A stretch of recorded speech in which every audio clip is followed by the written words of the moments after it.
حضرت فضیل بن عیاض رحمۃ اللہ تعالی علیہ، یہ بہت بڑے اللہ کے ولی گزرے ہیں، مگر شاید بہت کم لوگوں کو پتا ہوگا کہ توبہ سے پہلے یہ بہت بڑے ڈاکو تھے، اور اتنے خطرناک ڈاکو تھے کہ محلے والے، علاقے والے، شہر والے ان سے ڈرا کرتے تھے۔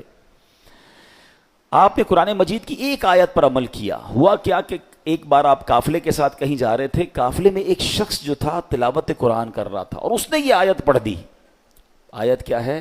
الم یأن للذین آمنوا ان تخشع قلوبہم لذکر اللہ، کیا وقت نہیں آیا ان لوگوں کے لیے جو ایمان لائے کہ جھک جائیں ان کے دل اللہ کی یاد کے لیے۔ اب جب یہ آیت آپ نے سنی نا، حضرت فضیل بن عیاض کے دل پر ایسا اثر ہوا، اتنا روئے اور کہتے ہیں یا اللہ وہ وقت آ گیا ہے کہ ہم تیری راہ میں چل پڑیں۔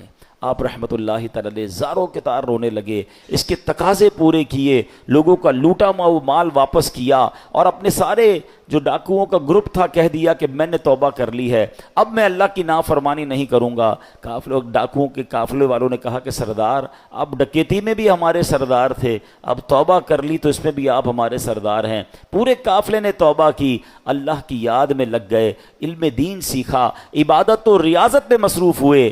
اللہ اکبر۔ پھر اللہ نے آپ کو ولایت کا ایسا مقام عطا کیا کہ ایک مرتبہ منا میں ایک پہاڑ پر موجود تھے، آپ نے فرمایا اگر کوئی ولی اللہ اس پہاڑ کو حکم دے کہ ایک پہاڑ لمبا ہو جا تو فوراً لمبا ہو جائے گا۔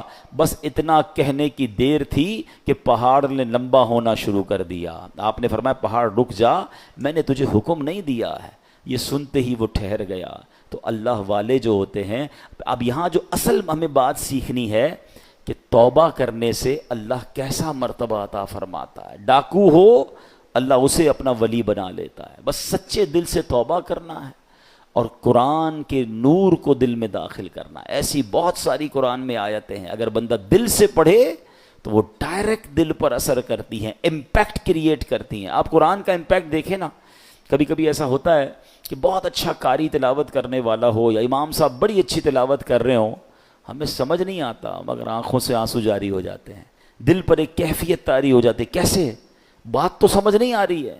یہ وہ قرآن کا نور ہے، یہ وہ قرآن کی برکت ہے جو آپ اپنے دل میں محسوس کرتے ہیں۔ اللہ کرے کہ میں اور آپ سمجھ کر قرآن پڑھنے والے بنیں اور قرآن کی برکتیں